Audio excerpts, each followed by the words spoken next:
It is time to welcome you to the final of 6 events for the Soil Health and Community Resilience Stories from the North series.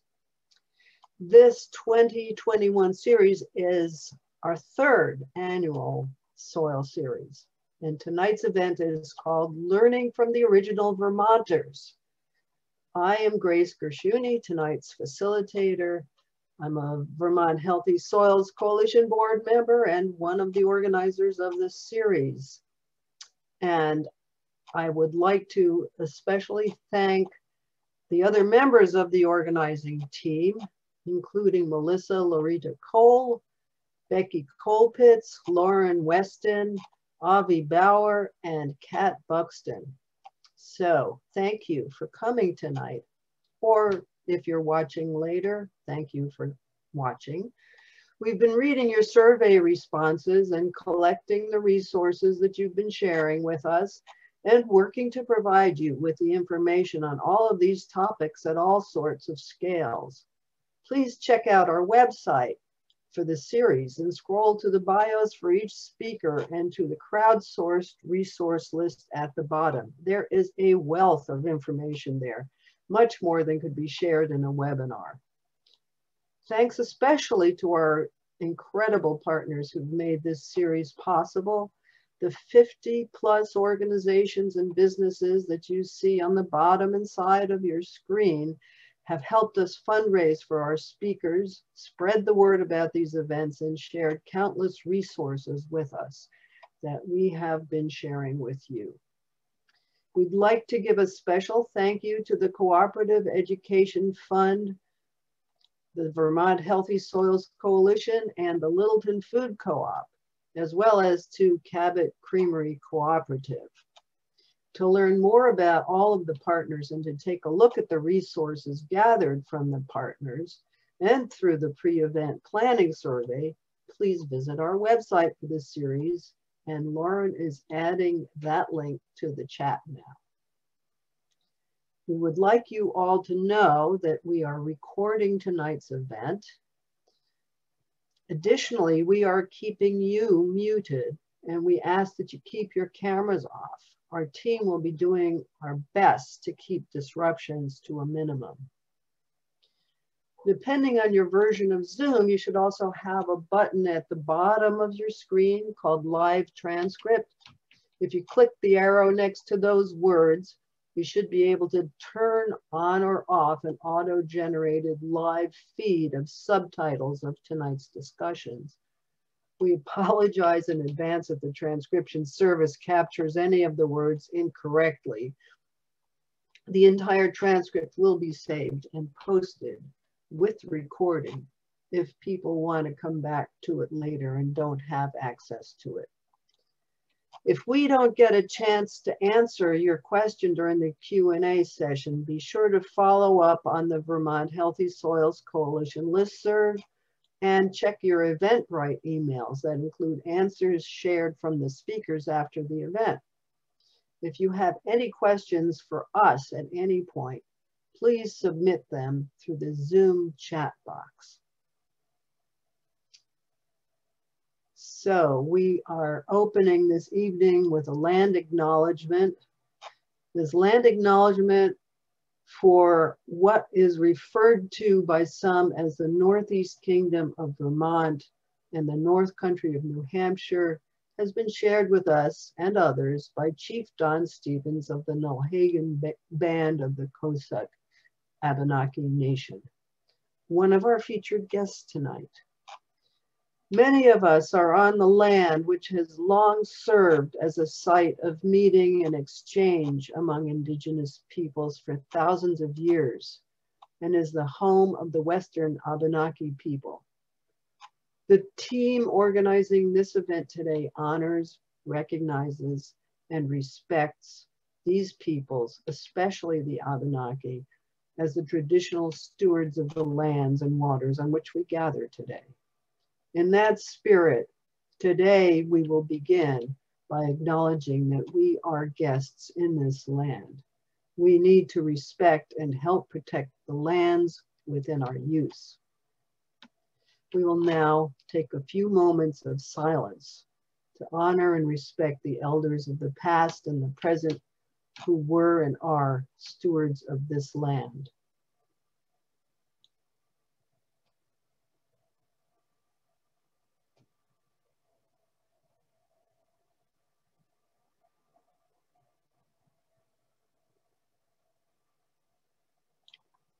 Thank you.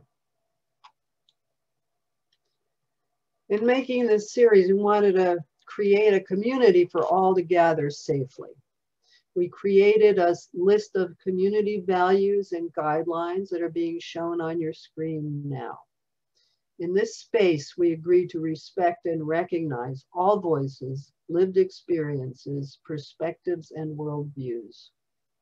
We seek to create a safe space for learning and sharing, and we ask that we all use inclusive and respectful language. Violations of these values and guidelines will lead to removal from the event this evening by our team. Thank you for understanding. With those in mind, let's get to know each other.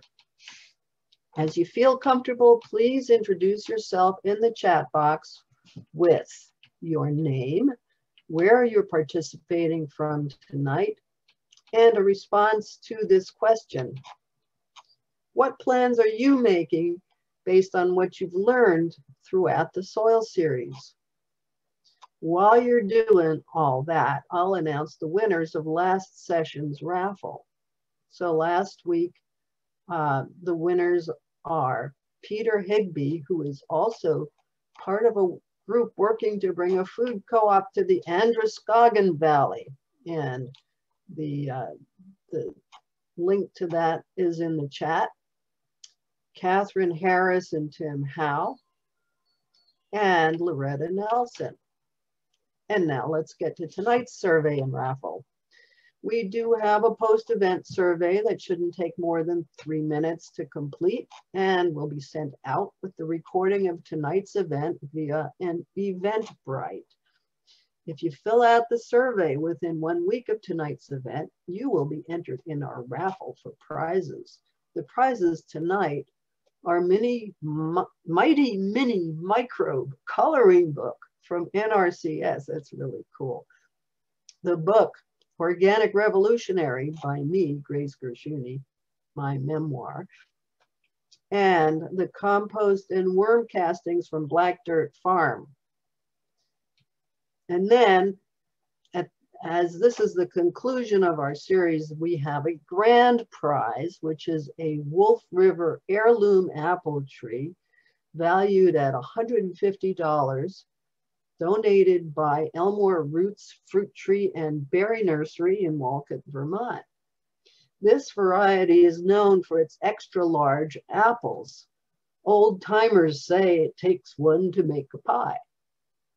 You will be entered into the raffle for each survey you have filled out from all 6 events. So if you've filled out all 6 event surveys, you will be entered 6 times to win the grand prize. Pretty cool. Okay, and in addition, Chelsea Green Publishing has generously offered all participants of this series a 35% off discount code for their books, and more on their website, chelseagreen.com. The code is PWEB35, all caps, and it is good for all participants here tonight and watching the recording this spring. Thank you, Chelsea Green. So, with that, I am excited to introduce our speakers this evening. We will be hearing from Dr. Fred Wiseman of the Vermont Indigenous Heritage Center. The Vermont Indigenous Heritage Center's 9-day for Abenaki Recognition and Heritage Week Film Fest, May 1st through 9th, is 25+ hours of educational films about Abenaki history, culture, and ecology. And it includes all of the 2021 ethnobotany class and much more. And a link to that is in the chat. And we also have with us Don Stevens, Chief of the Nulhegan Band of the Coosuk Abenaki Nation and President of AHA Inc., Abenaki Helping Abenaki. Links to his organizations are also in the chat.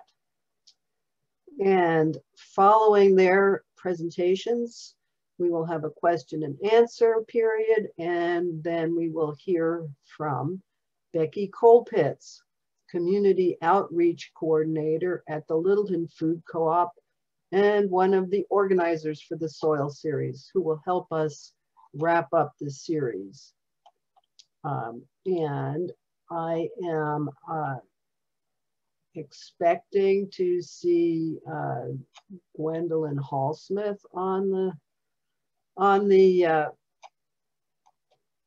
roster here, and she will make a little cameo appearance to talk a little bit about the regeneration revolution and offer you an opportunity to take home an action step. So without further ado, we will have Dr. Fred Wiseman giving everybody the benefit of your wisdom. Thank you. Okay, thank you, Grace. So what I'd like to talk about tonight is, since this organization focuses on soil, I'd like to think about soil a little bit at the very beginning, and then we'll move on to seeds and food systems and some other more less soilish things. So the first thing is the Abenaki name for soil is Aki, A-K-I, and that's a root that is used a lot. If anyone has ever been to Louisiana, there's a term for a group down there called the Acadians, which links back to L'Acadie or Acadia. That was the kind of easternmost part of New France. And that was originally named by Champlain using the Abenaki word for soil. It also means land, but it means a whole lot more. It also has an implication of place as well. So there's various words that will end with Aki, and then it might have an IK on the end, but the interesting thing about the Abenaki concept of soil actually is land and place. And so we kind of think of soil as dirt, as a resource, as a planting medium, as something to build on or use in different ways. But the indigenous idea of soil is so much more. So in a sense, a person is from an area that is from a soil. So it's almost like I am from USDA soil group, Chernozem 3 or something like that. So I think that's kind of an interesting way of starting to think about soil. But then if we think about soil kind of in the way that I suspect most of you are interested in soil, we can think of it as a planting medium or a place upon which to grow things. And there are basically two kinds of, I guess, soil manipulation systems. Okay, the first is absolute and complete no-till permaculture. It's selective harvesting in forests or swamps and even along lake and river margins. So what you do here is, let's say you have a village, okay? And especially in Vermont, it takes a lot of firewood to heat individual longhouses in a village. So when you're out collecting fuel wood, it's interesting. Anthropologists call it fuel wood. I still think in my brain firewood, except when I'm going scholarly. So if I go back and forth between fuel wood and firewood, it's just two parts of my brain working together, I guess. So what you do is you harvest for fuel wood or firewood useless species. In other words, you will ignore things that will produce fruits like Canada plum, or are useful for making baskets like black or brown ash. And so as time goes on, what you do is you selectively cull your forest out as far as a person generally can travel in about 3 or 4 hours out, and then bringing the fuel wood back. So if you think about that, over the generations, as these villages move from place to place and camps move from place to place, what you're having is the soil is seeing what we call a deflected succession. And you end up with a dearth of fuel woods, but an extra abundance of edible or industrially usable plants. Then the next thing you can do is when you're out there and you see, let's say, a young bur oak growing or something like that. Yeah, okay, the seeds aren't that good. They take a lot of leaching to make acorn bread. So I'm just going to step on it and kill it. So not only now are you selecting by harvesting the trees, but you're also selecting against species that are not all that usable. So assume that you've got people using fuel wood for 10,000 years, at least, in an area. And these villages, camps, hamlets, towns are highly mobile, moving from one place to the other. So what you're seeing here is, over thousands of years, a deflected succession that ends up with what we would call a garden forest or agroforest. And this is a totally efficient system. Basically, all you have to do is, you don't have to plant, you don't have to weed, because what you're ending up with is a functional ecosystem. And I'm going to get back to this concept a little bit later when I'm talking about things that we're doing right now. Another way that you can treat the soil is by modification. And there are basically 3, maybe 4 possible what are called geo-intensive agricultural systems. The first of these, which was first discovered by me, known to Abenakis, of course, who had practiced this, first known to me in 2010, is a agricultural system that uses mounds. Now, we all know the story of Squanto, Tisquantum, and the Pilgrims, and fish fertilized mounds, blah, blah, blah. But most archaeologists and anthropologists had said that that was not used in Vermont. And one of the things about archaeologists and anthropologists and scholars in general, they very rarely try to do their own research. Oftentimes, the research is done by researching other literature. And so through the late 90s and early 2000s, I had followed, Haviland Power's Original Vermonters and all the authors, scholars who said that up here, what people did was a form of slash and burn or swidden agriculture. So even some of my early publications, I talked about that. Well, I did a project back in the late 2000s that was focused specifically on agricultural ecology. And I learned that, yes, mounds were used. First, I learned about them in the Northeast Kingdom. And then just like a Zoom meeting, all of a sudden everybody came online. And turns out that people right down the road from me are in Swanton. We're using mounds, fish fertilized mounds, all over the place. So mound systems are really an interesting type of soil manipulation. Basically, it takes, if you're going to clear out a forest, you can basically girdle the trees, let the sun come down, and then you start raising your mounds with a hoe in the area in between the trees as the trees slowly die away and the nitrogen is released into the soil and the phosphate from the roots. You can expand these out. But basically, all you have to do to make a typical Wabanaki style mound is on a rototilled surface is just get a hoe and then go start pulling toward you and then do a circle and just keep pulling the soil toward you as you go around 360 degrees.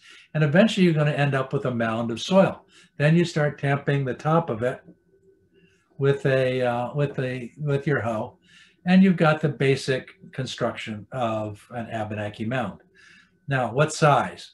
I learned from a colleague of mine, Peggy Fullerton, that at the COAS, the tradition was to start with a small mound as your children are young. And as your children get larger, the mound gets larger because they are the ones that have to kneel at the edge of the mound and weed it. So when they're only 5 or 6 years old, their reach is not that far.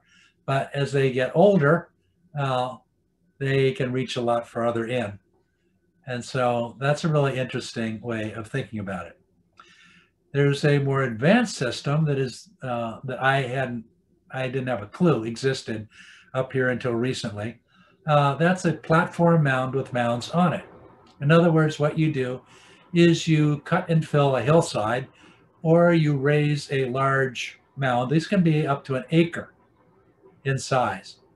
And then on that, you put your mounds. There's one Northeast Kingdom in Brownington. There's a cut and fill agricultural terrace that has 77 mounds on it. And that is a old traditional system. Interesting enough, it's a system that I learned when I was doing a lot of research with the agriculture of the Maya civilization.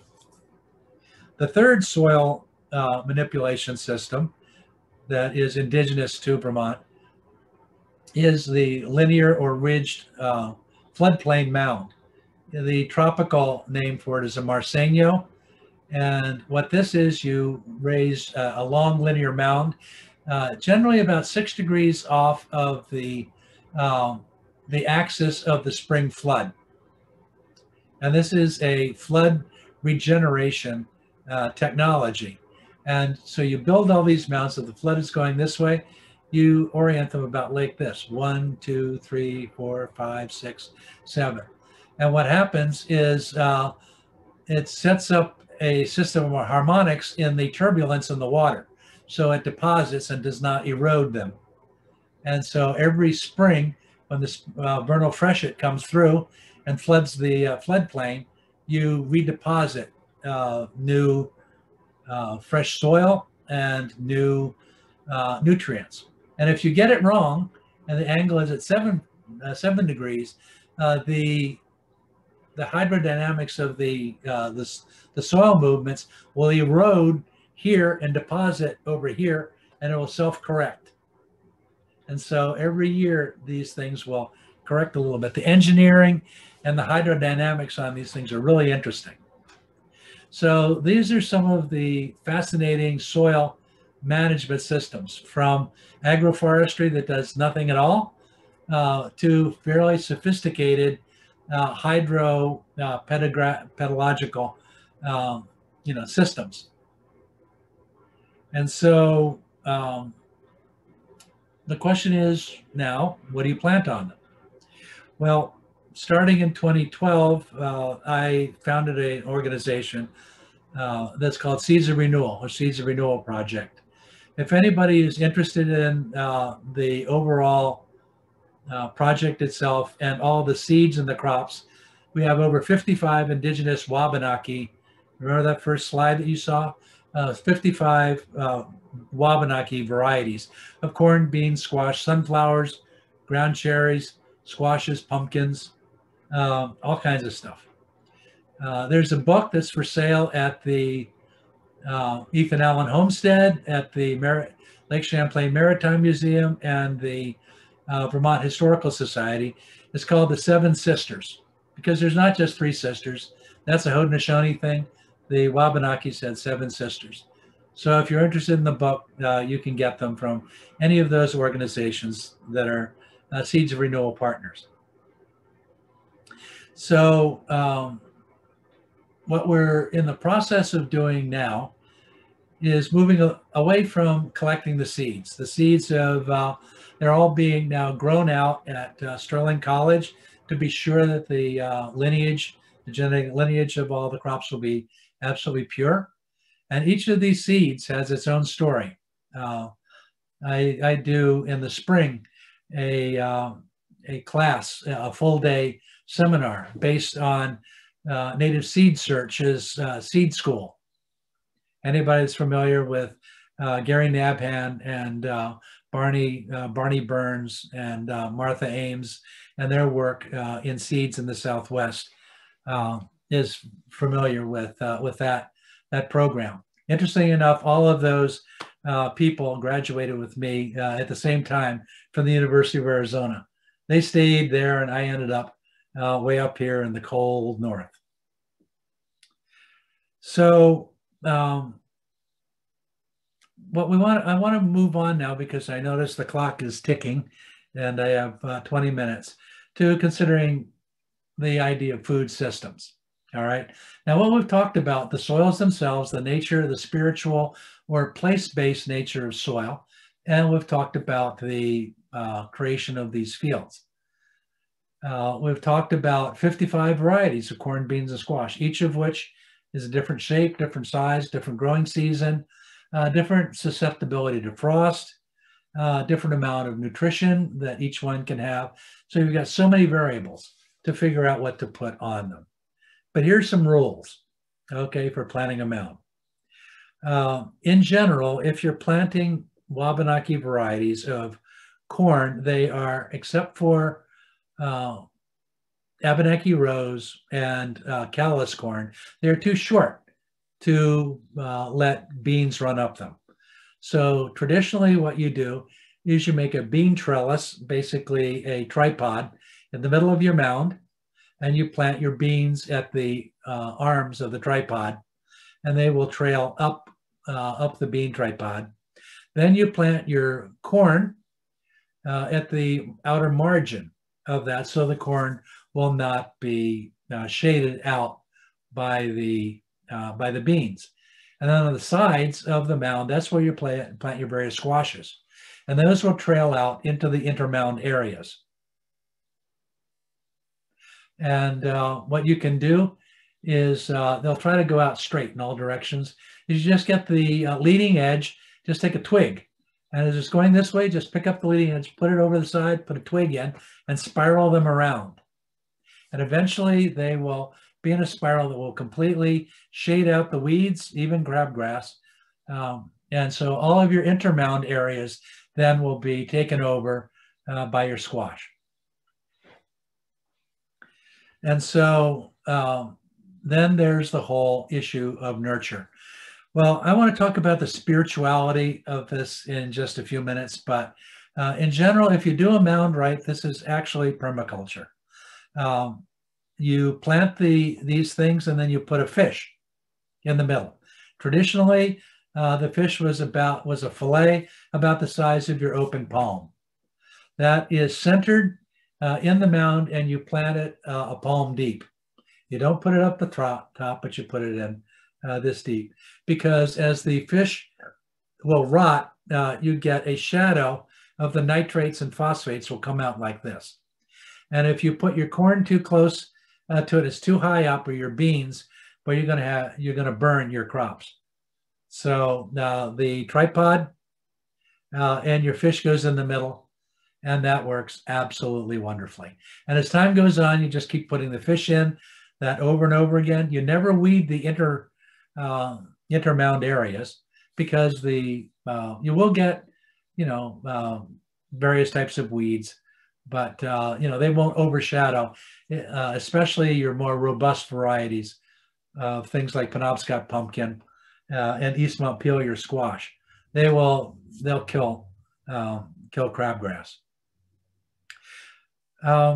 So the idea is all you have to do is tiptoe through enough to all your squash to be able to get in and pull the weeds out of the mound. And generally the top of the mound is between 3 and 4 feet in diameter. Now, there always is a problem or potential with crows or raccoons coming to dig up the fish or your seeds. So it's always good to try to be very careful, you know, in the planting. Plant deep, deeper than you expect. Okay, that's a tradition because there's an old saying that you know, you plant three seeds. You know, one for rot, one for brother crow, and one to eat. And so, you know, that's one of the ways that you can think about it, is if what you're doing is you're feeding the raccoons, you're feeding the crows, you're feeding everything. And what you do is you come in and you will do what's called hunting the fields in the old ways.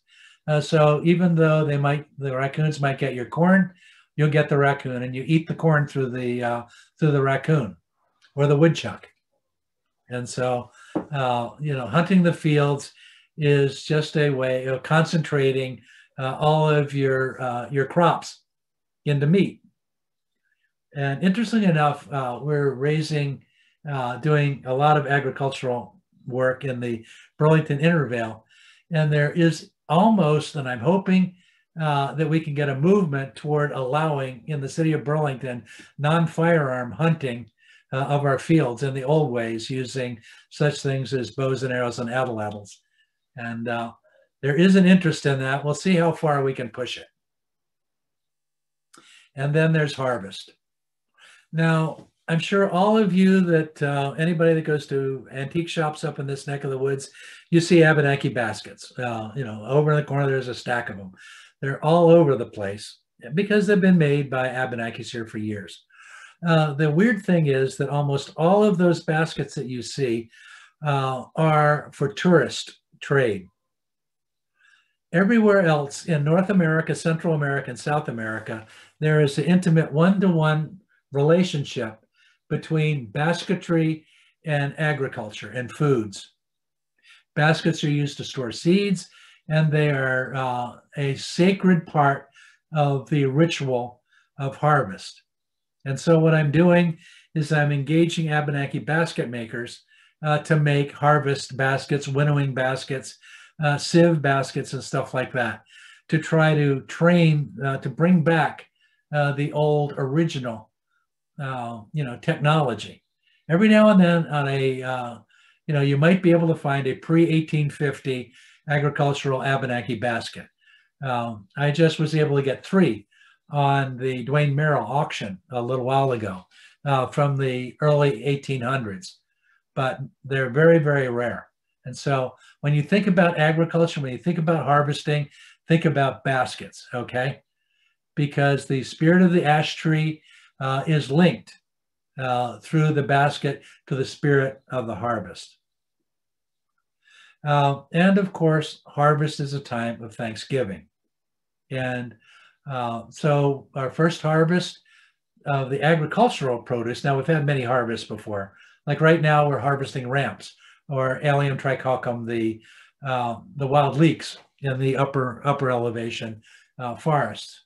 But don't take them all, okay? 1 in 5 if you're harvesting leeks each year, and don't go back to the same bed next year, okay?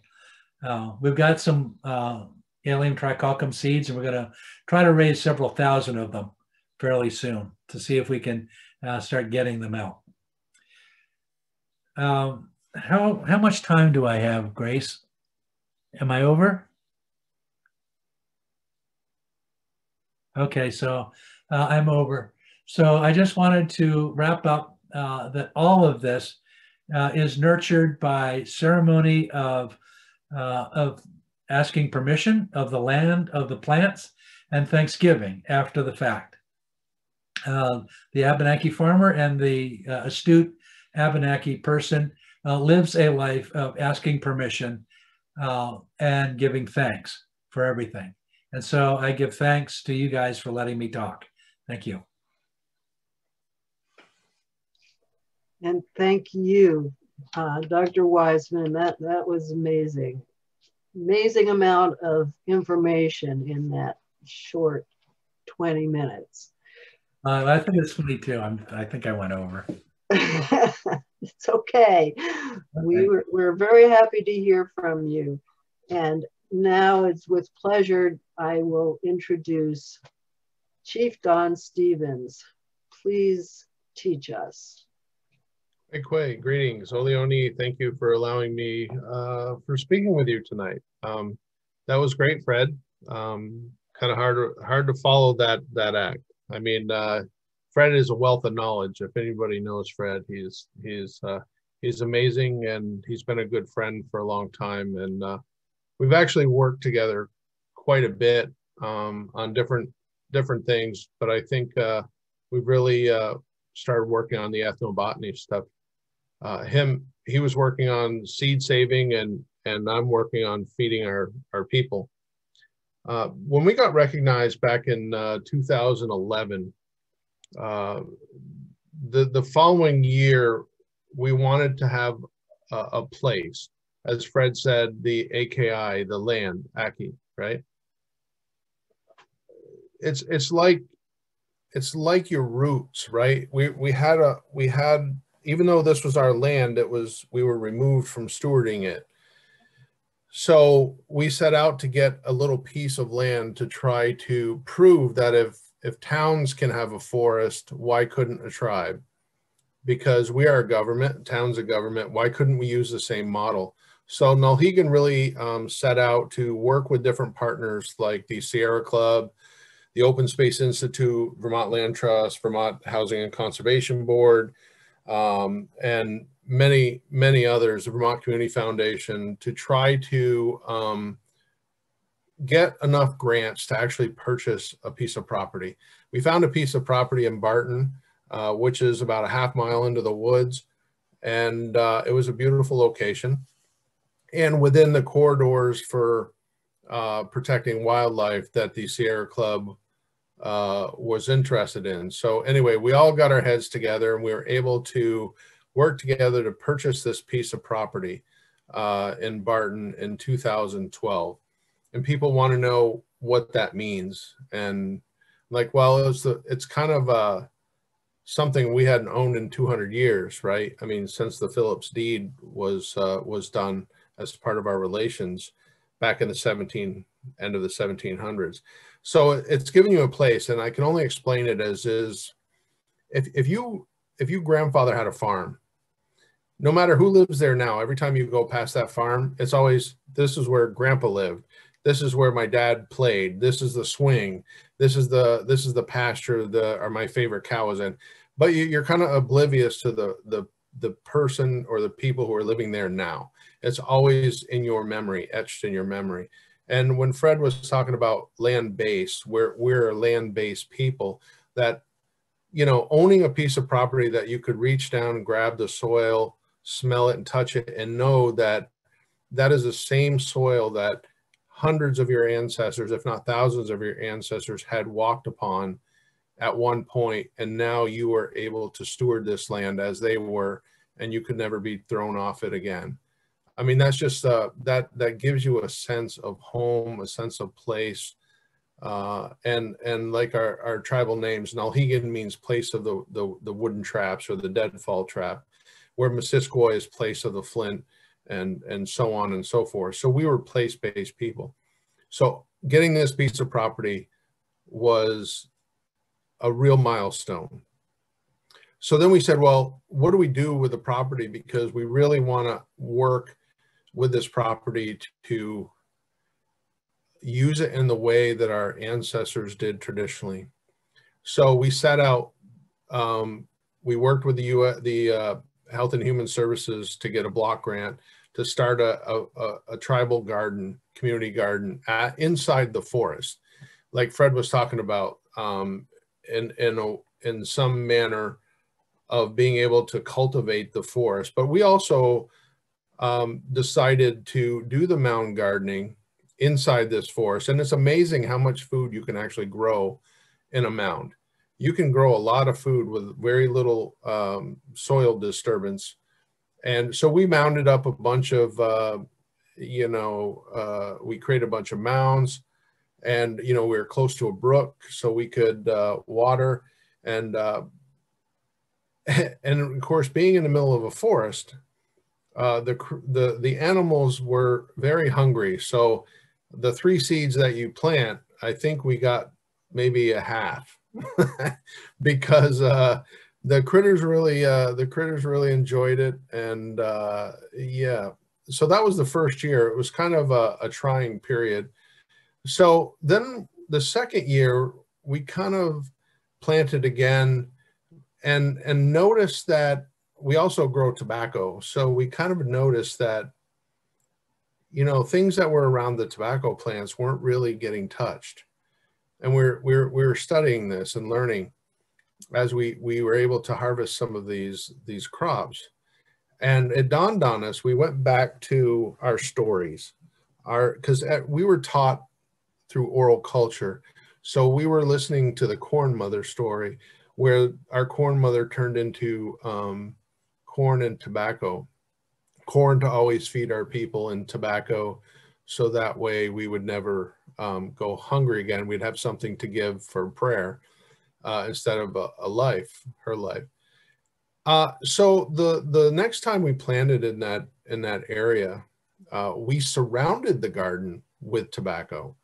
And lo and behold, we got a great crop, because if you've ever grown tobacco, it's got a lot of nicotine in it, and the sap that comes from the plant is really sticky.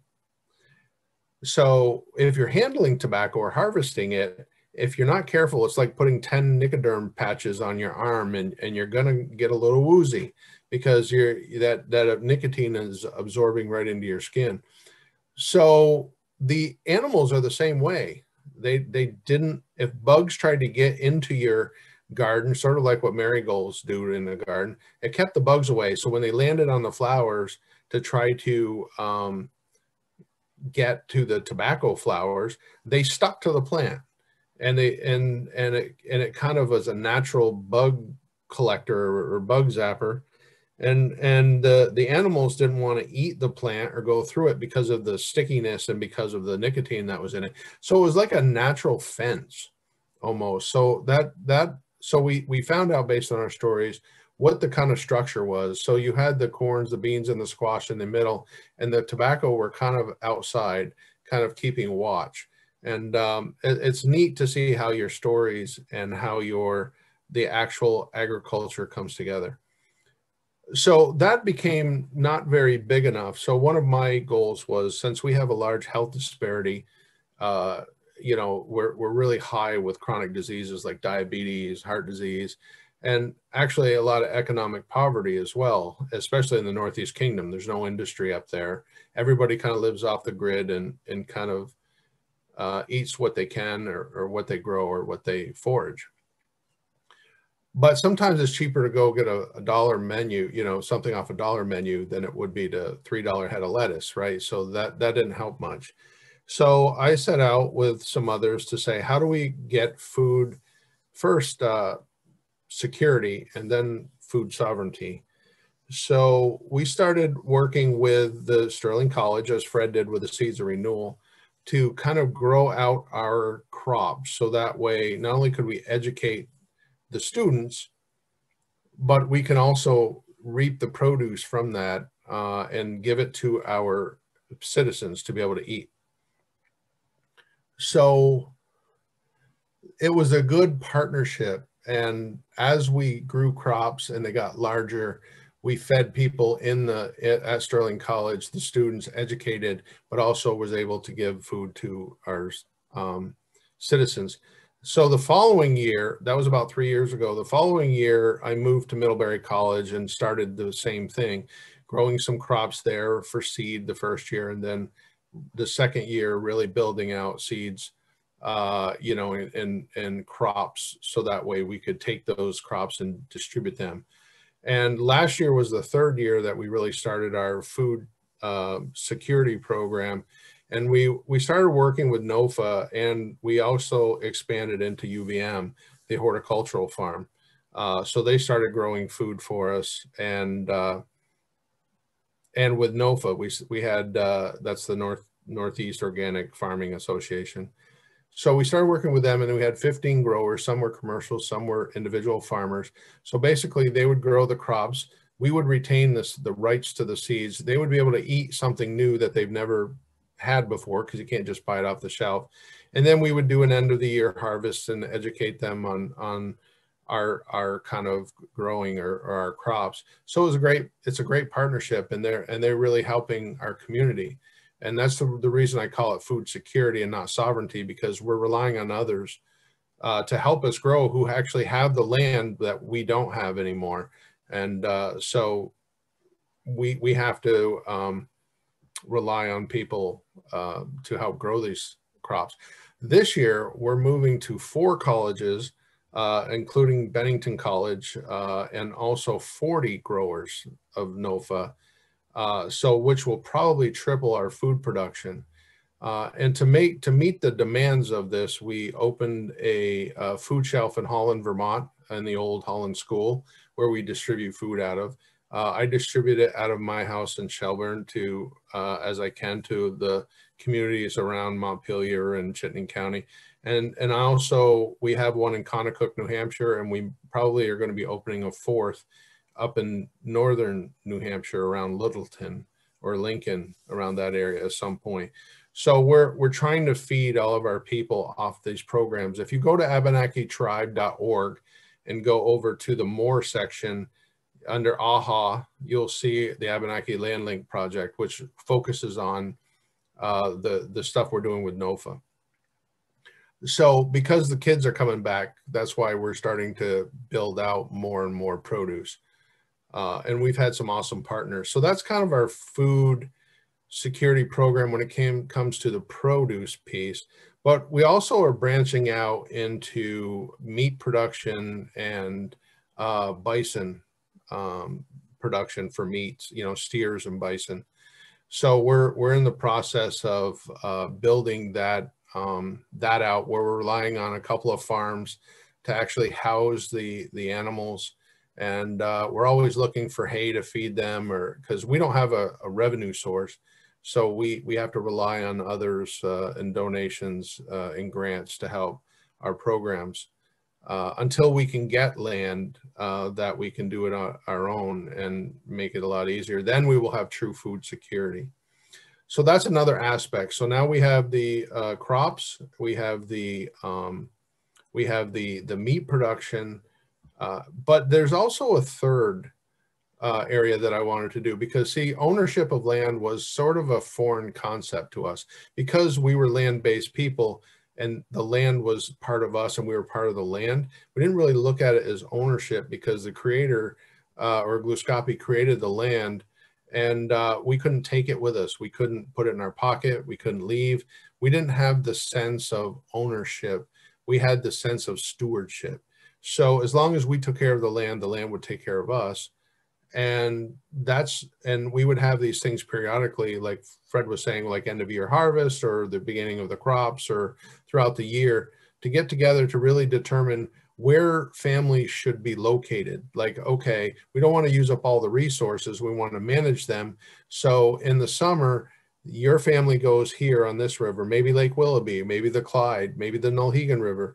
And then you grow the crops and eat waterfowl and fish, while the winter sources of food would replenish. Like in the winter, we'd go to like wigwam or longhouse sort of structures where we would live in a community, and we would eat the big game like moose and deer, and then we would let the fish and the waterfowl and everything else replenish. So it was a cycle. We would move between our winter and our summer grounds, and we would come together at this big harvest at the end of the year, and we would help.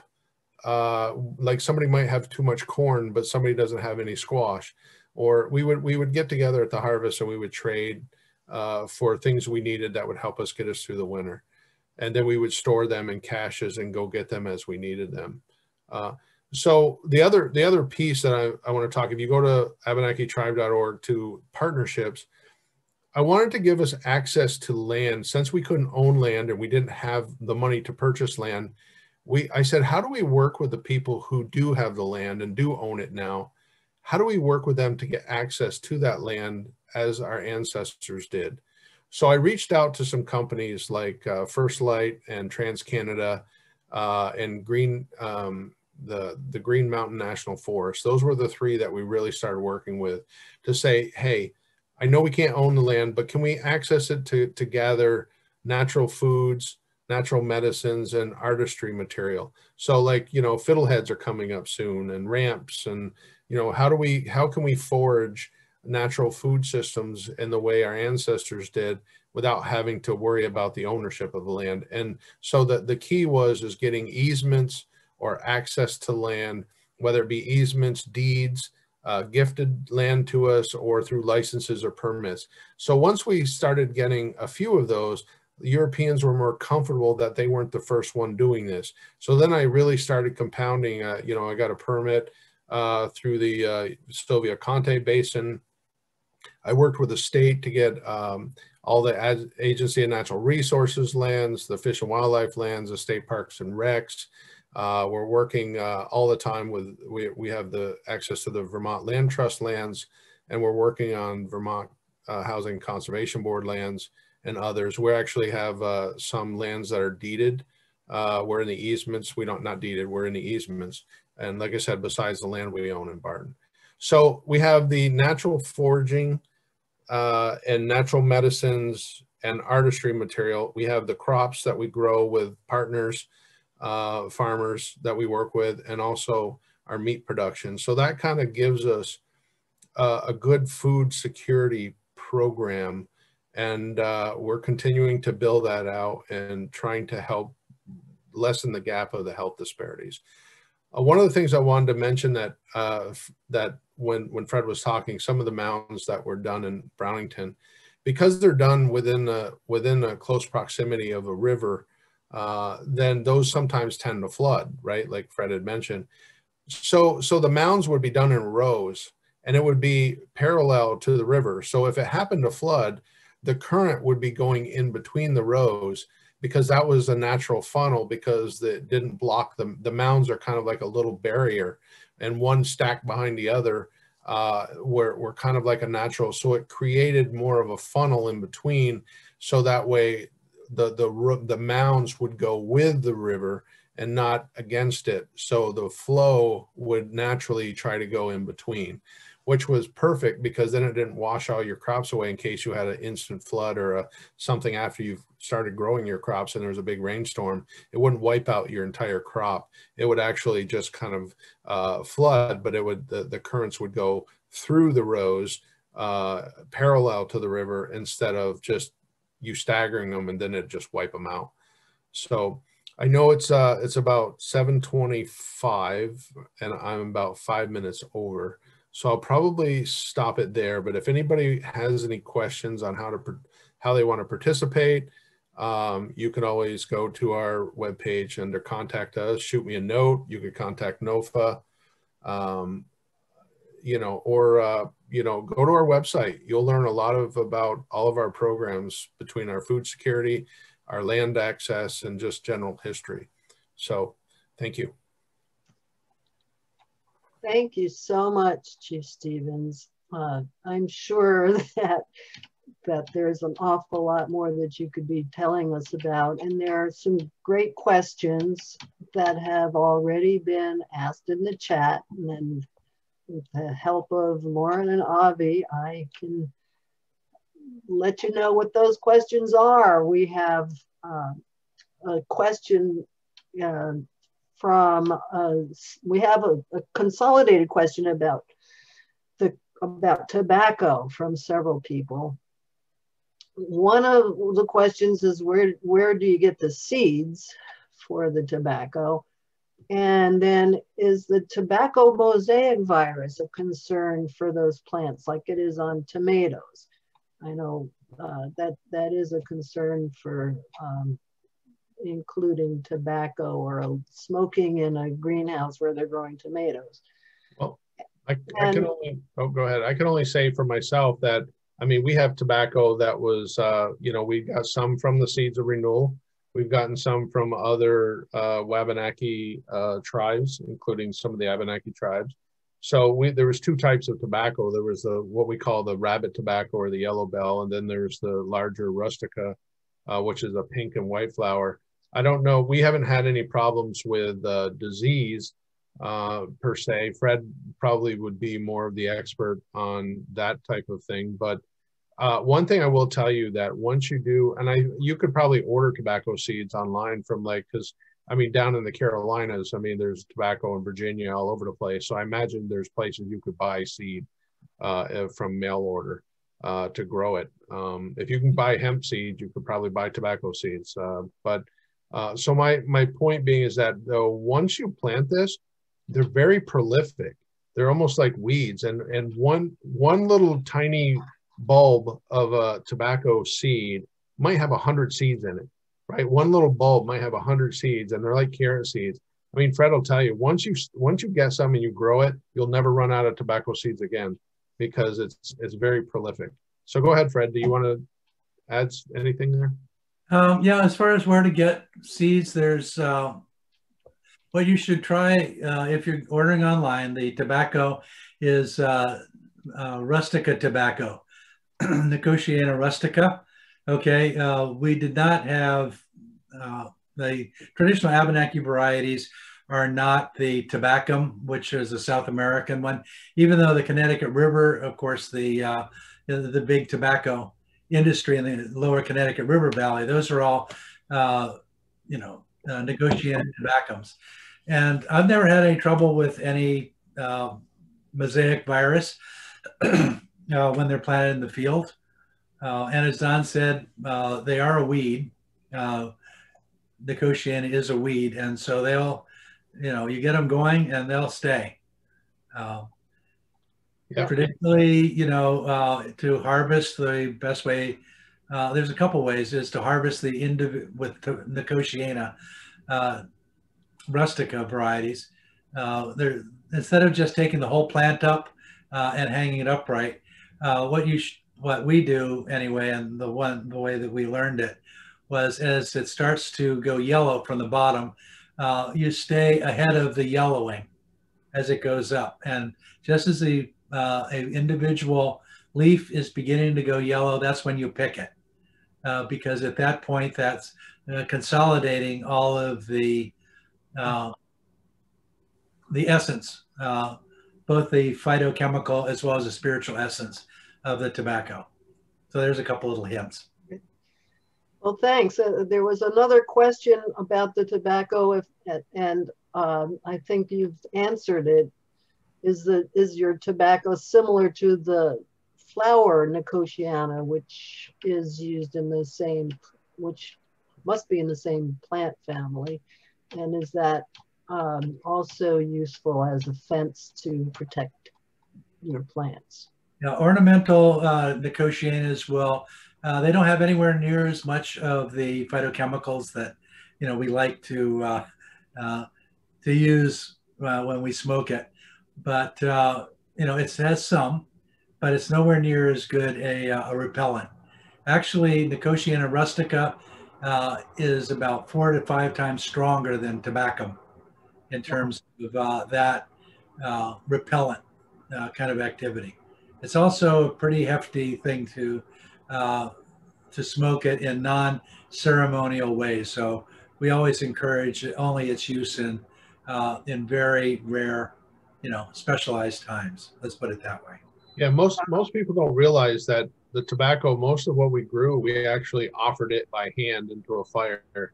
I mean, we smoked it, like Fred said, ceremonial and occasionally, but it wasn't a recreational drug to us or a recreational thing. Like, it's like any medicine that you take, right? If you smoke too much of it, it'll eat you from the inside out. It causes you problems.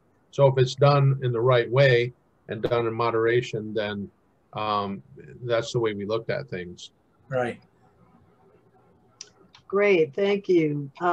Then there was some questions for Fred about what was the name of the fish, the kind of fish that's used at the mounds, and how do you deter critters that you've already mentioned. And then there was another question about how can we learn more about the old baskets you were describing? Where's the resources to learn about those? Okay. Yeah, well, let's start with the fish. Interestingly enough, for years I had a Abenaki dictionary that a scholar published a long time ago, and I copied out of it all the important names of the animals and plants so that I could start memorizing them and thinking about them in the old way. And the white sucker, Cocostomus commercii, its name in Abenaki was Giganamkoy, which was strikingly similar to the beginning of the name for field, Kikong. And so I set it aside until I was talking with Chief Nancy Millette of the COAS back around 2006, 2007. And she said when she was young, her grandmother had them, all her and her cohort, go down to the Coosuk River. There's a spot where the white suckers will accumulate, and they would have to catch the suckers, bring them up, and that they would be planted in the field. And she said the COAS name for a sucker was the garden fish.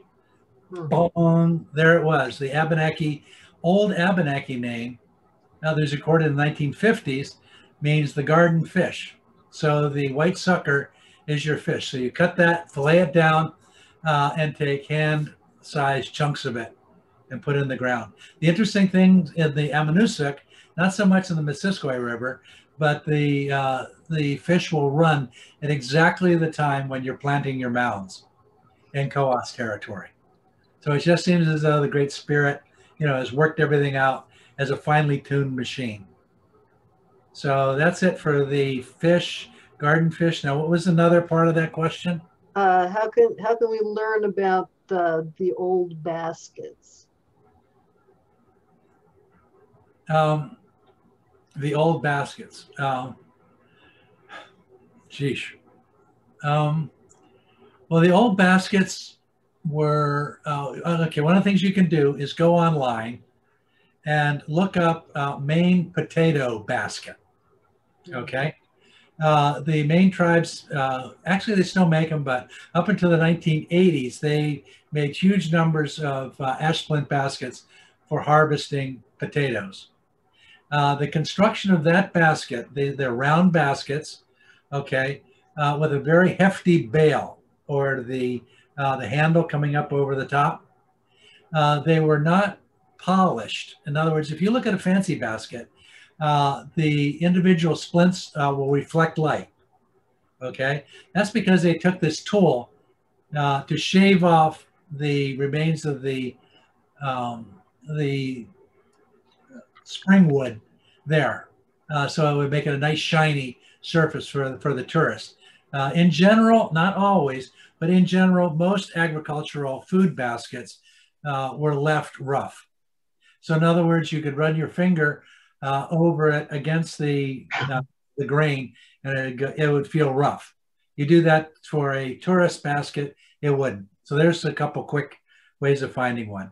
But I really don't want anybody else to know how to find them because I want them all myself. Okay, well, we have another question for both of you, or either of you, at the colleges and farm fields where you're having the indigenous seeds and foods being grown, are they also using the mound practices and other indigenous practices to grow the crops, or they're just planting them as they normally do? For myself, they're doing some for demonstration, but most of it's done in a commercial way because they have the big equipment. see, back in the old days, you had a lot of people to be able to do it, right? To make the mounds. And now that most people have farm equipment and easy to till and create rows, a lot of people, a lot of the colleges are doing it that way. But they will do some sections for demonstration purposes. I know Shelburne Farms also does some for demonstration purposes and some for growing the crops. Because when we worked with them, they actually served some of the food in the inn and also had a display garden for information. Yeah, that's my experience. The Intervale has it's probably the only one that has a food production mound system. And that was used last year to produce all of our food for two very important ceremonies. The food had to be raised in very specific ways on mounds, be prayed over in correct ways, and some other stuff. So the Intervale Center graciously allowed us to do that, as well as they put up some very nice exclusionary electric fencing. They kept the animal damage down to a muted roar. Yeah, and I want to say too that like places like when in our tribal forest, we would do it because we had the tribal citizens. I mean, individuals do it in their own gardens because, like I said, you can grow quite a bit in a small amount of space in a mound, right? So individuals do it more than doing it for more of a commercial efficiency type deal. And going back to agroforestry as well, is that you know, our land where, you know, we up in Barton, we were trying to plant you know, apples and nut trees and berry trees and all those things too. And I know Fred's working on agroforest programs. We're working on some of that stuff together, that we're trying to bring some of that back and see how productive it is and how it works. Yeah, those of you that are, you know, it's kind of weird, kind of interesting. When you're thinking about agriculture, you know, organic agriculture and permaculture and agroforestry, each one of these is a leap forward in terms of lightness of touch of the land. And like a mound system is a permanent structure, okay? And so there's no weeding, there's no more tillage, there's no nothing. It doesn't produce quite as much, as far as we know, but maybe it does, as, let's say, would be done by row agriculture at UVM or Sterling. But nobody's ever actually tested that. So, you know, when you're thinking about the Green New Deal and, you know, all of the expense of alternative energy systems to be able to replace the old-fashioned American, you know, agriculture and other systems, I bet you that this form of permaculture that, you know, uses only fish, and we're experimenting with milfoil now. We're taking milfoil out to decrease phosphorus in Lake Champlain. In terms of carbon neutrality, all of the, probably by the time, you know, the youngest of you are my age, there's going to be carbon tax, there's going to be tax on agriculture, you know, everything is going to have management by large scale entities to keep the carbon and everything else, phosphate, anything that comes out of a field. Okay, it's probably going to be taxed in the next 100 years. We're definitely going in that direction. These will not generate any of that. They so perhaps you know, even though UVM and Sterling, everybody is doing you know, large carbon footprint mounds and hoeing and stuff like that, and those little mounds that we did for years and years are just sitting there. You know, maybe I would say within 100 years, with the way that things are going, that might be a very inexpensive way of raising your crops for the whole world. Yeah, and I want to quickly say too, like Fred said, that most of the work is in the beginning. Once they get established and there's no weeding, right? So, I mean, we had entire villages that could go out and then at this brief amount of time, do all the mounds and get those prepared, right? And then move on to other things. And same thing with the agroforestry. You know, as you clear and get firewood, you have whole communities getting firewood for their lodges and other things. So you had a lot of manpower to be able to do these things, and then you move on to the next task. We don't have that from a commercial standpoint, or from, you know, people would rather take a tractor, plow it all up at once, plant it, and then go. So, so that's why I want to say is that you can be very efficient with mountain gardens, but you need the manpower to be able to do it up front. That's the big catch. Yeah, well, when you're talking about, you know, agriculture intensive systems, you know, there's what's called bio-intensive systems and geo-intensive systems. You know, geo-intensive systems are like our modern agriculture, and it uses huge amounts of energy, information, less manpower, okay? Whereas bio-intensive systems use huge amount of information, because it uses optimal foraging theory, which we can't get into today, to manage and structure the nature of the timing of all your crops that come out of it. But once you've got it built, you just sit back, lay under the tree, and let the maple sap and the apples and plums just fall in your mouth. So it's completely, you know, work-free, totally carbon, you know, negative, and everything. So, you know, it's going to be interesting to see how this all plays out. In the tropics, agroforestry can feed up to 600 persons per square kilometer. Yeah, and I also want to say, Grace, too, that our type of crops are unique to us, that were built here. Like the Coosuk corn has a very short growing season. So no matter how the climate change happens, there's still enough room on both ends to be able to have it grow and be able to harvest it without, you know, but that kind of is better than some other corns, because they take a lot longer to grow and develop. That's great, and really appreciate that. And we have really only time for one more question, which I'm going to make an executive decision and insert the thing that I want to know, and it will lead us into our next segment, which is really, what can we do to help you obtain more land access for your traditional food production, foraging, ceremony, or what have you. I know that there have been cultural easements worked out for getting access to land, and I think that there's a lot of folks here who would like to be able to support that effort beyond what's already been done. So what can we do? Yep, I would say first, since I've been involved with this, first go to the partnerships website. I mean, my website, our tribal website, AbenakiTribe.org. Go to partnerships, look at all the variety of types of access we have. And then I would say, what suits you? Like, what are you comfortable with? Some people are comfortable saying, I don't care what you do. You can just go on our land anytime you want. I don't need permission. Just you guys were stewards. That's great.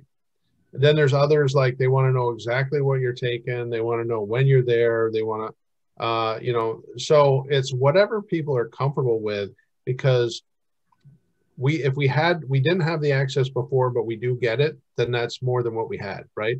I mean, ultimately, we would want to have unencumbered access and even having the land ourselves, but that's not always possible. So sometimes it's a shared thing, right? Because Europeans are here, we're sharing the land. You know, how do we do it together?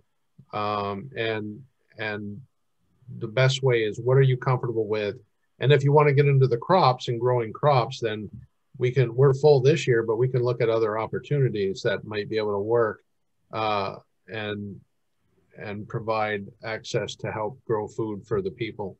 Because if we get too much, then we'll start contacting others to help fill those needs too, other disadvantaged populations. I don't know if Fred has anything more on that, but. No, my focus is not on, you know, land access. Mine is more on the ceremony and the germplasm itself. But, you know, the eventual goal is to have land that is not only owned by Indigenous populations, but controlled by them in a political way. Yep. Which is, of course, the ultimate, is to regain sovereignty. So until that happens, I'm kind of just focusing. I've got Don and I both have our lives pretty full on handling the two complementary aspects of it. So I leave the Aki in the management side to him. I deal with it, in the more in other ways. Thank you so much that you're complementing each other very nicely and filling us up with great ideas here. Hey, Grace, last thing I want to say is we're also branched out into New Hampshire. We have citizens all over the place. So we have the Abenaki Trails Project, and we have the food shelf, like I said, in Coosuk and starting in Littleton. So we do have people, we have citizens in New Hampshire. We're working with the local people there to grow food for our New Hampshire citizens, and also trying to get land access there too. So I just wanted to make sure that it's not confined just to Vermont. It's confined to the Western Abenaki territories, which encompass, New England, basically, certain parts of New England. So I just want to be clear on that in case other people are watching that are outside of Vermont.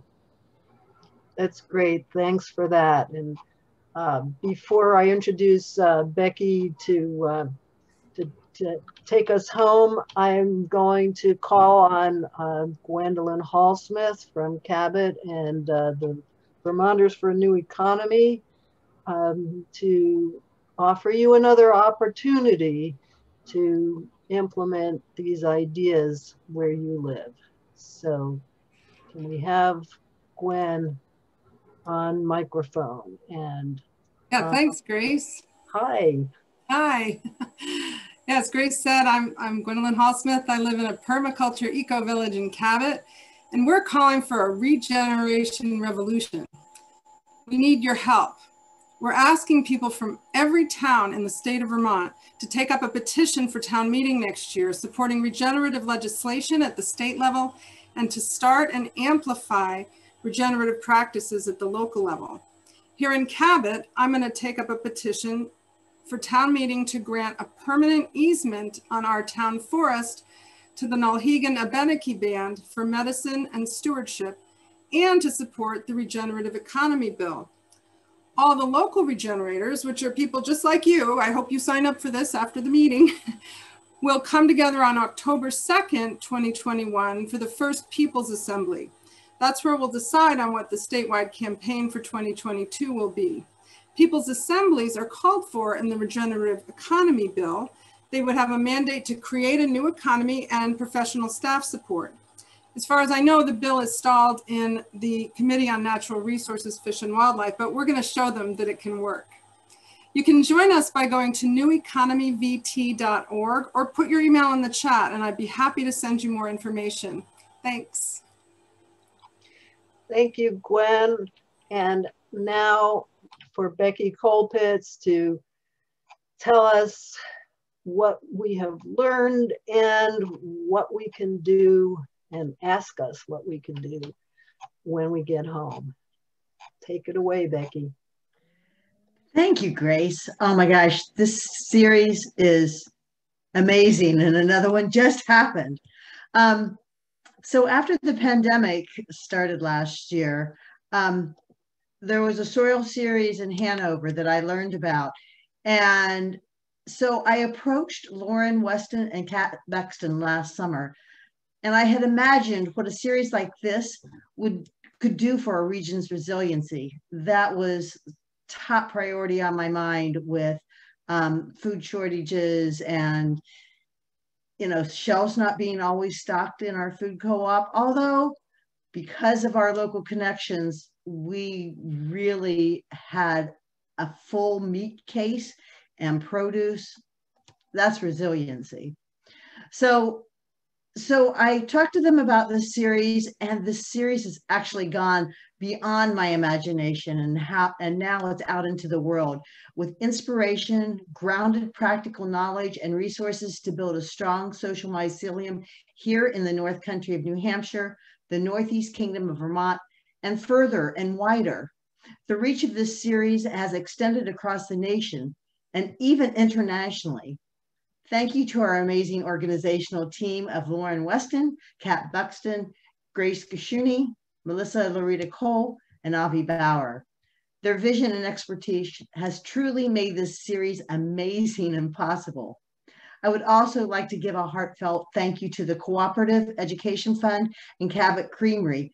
Both of these are cooperatives, and that's what cooperatives do. We, as a food co-op, cooperate with co-ops all around the country, and the Cooperative Education Fund and Cabot Creamery is also a cooperative. And also we had many sponsoring and partnering organizations that are all listed on the Vermont Healthy Soils Coalition website. With the funding we received, we've been able to financially support our speakers and the staff from Vermont Healthy Soils Coalition, who put in many hours of preparation for each event. So now is the time to make changes, to get curious, to gather more information. This series is meant to be used as an inspirational springboard for innovative action and collaboration, whether it be on your own home turf, in your town, your wider community, even the world. So in the chat, please share your ideas of what you want to do in your community. Tell us one significant piece of information you received from our shared stories. What are you going to do differently? Where are you going from here? What do you want to learn more about to get your creative juices flowing? What new questions are you asking now? And are they different from the questions that were forming before attending one or most or all of the Soil Health and Community Resilience series? What mycelium are you planning on building in your own community, homestead, farm, or organization? So we took a journey. We went, the next slide, please, shows all the events and the journey that we took. We've learned about soil science and the connections to climate and our food and to our community's resilience. We learned how soil and plants partner with each other. We closed local nutrient loops and building soil with community composting efforts around and turning our plants into biochar, healing the land with farm animals, working with the woods, and this one that just happened, learning from the original Vermonters, and as Chief Don Stevens said, New Hampshire as well. And really, really, we're all one. The resiliency of our region is directly related to the healthy mycelium of our soil on which we live, work, and play. Our resiliency is also directly related to the healthy social mycelium that we build through sharing knowledge, resources, actions, and organizing for the betterment of all. This series has given us the personal stories, lived experience, knowledge of people in our region of the world. We've also featured projects like Micro-Justice Milk with Dignity program, Oris and the Fresh Start Farms, Calabash Gardens, and just tonight, Regeneration Revolution. These are people like you and me who honed their values and literally grounded their ethics deep into the soil with practical actions and are building the social mycelium needed for all of us to move forward in a sustainable, regenerative way. Now we continue to build the mycelium with the teachings of the series. Now we each have the opportunity to continue on this work. I have such deep gratitude for all that was shared in this time together. So my next step is to help our team get this series to our local North Country and Northeast Kingdom communities to be used for group discussions and to incubate innovative projects and collaborations. If you know of a group, public library, school, town hall that could use this, please feel free to share far and wide. And remember that an extensive list of the resources gathered during this series is available on the Vermont Healthy Soils Coalition website. I live in the North Country of New Hampshire, And I look out my backyard to the Northeast Kingdom of Vermont across the river. Let us extend our hands and our hearts out to empower each other in our home, communities, and across the river so that we may include all in our efforts, take bold actions, and build the healthy mycelium of a just, equitable, and thriving world. Now, let's see if there's any ideas that are coming in on chats of what you might be doing. Ooh, somebody, Marilyn wants to create a community food forest. That's so awesome. I'm asking what region of Vermont the 22 soil series takes place in. Maybe Southern Vermont. So if anybody knows where that could take place, let Kat know, because it'll be awesome. Eham is saying how to open access to land and understanding the Celtic agricultural practices. How can regenerative agriculture regenerate both ag and culture?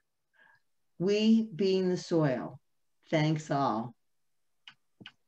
Thank you, Becky. And thank you all for coming to view and attend the 2021 Soil Series, Soil Health and Community Resilience, Stories from the North. We have very much enjoyed the opportunity to highlight the farmers, foresters, community organizers, project leaders, and more amazing folks from the Northeast Kingdom of Vermont and the North Country of New Hampshire.